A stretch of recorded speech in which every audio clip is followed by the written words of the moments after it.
And you know what's so crazy about this will? And I'm going to talk about redemption for a second.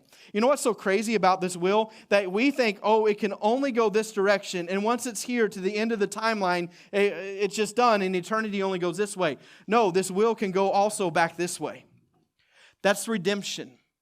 Let's talk again about, I told you about the miracle that Jesus did. His very first one of changing water into wine.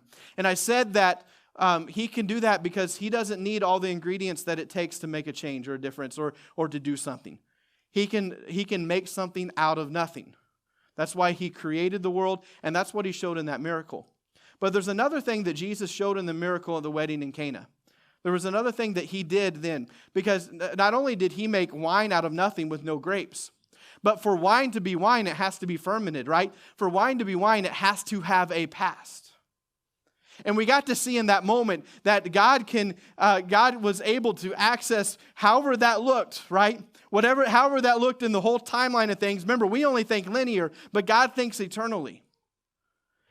And not only did he turn water into wine, but they said the wine was good.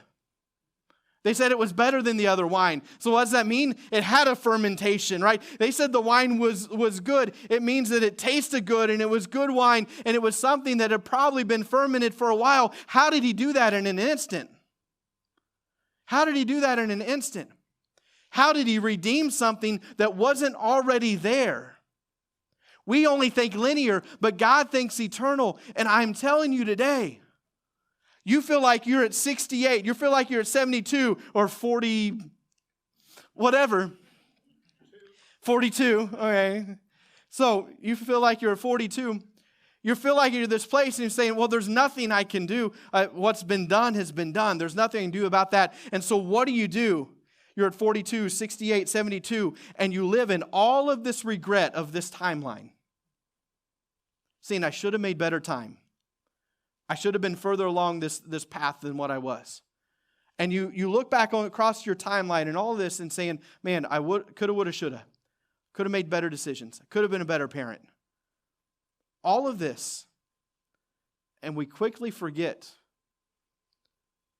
that not only can Jesus make something out of nothing, but he has the ability to go into a past and redeem it.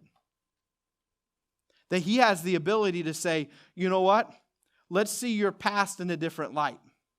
Let's see your past as something that can be fully and completely redeemed as if it didn't happen. Yeah, there's been natural consequences that have led to this moment of life, and there's been things that happen that point you where you are right now, but God meets you where you are right now and saying, hey, why don't we take all the guilt and all the shame and all the condemnation that you've put on this portion of your life, and why don't we wash that away with his grace? Why don't we change the way that you see it? Allow him to transform your mind about it.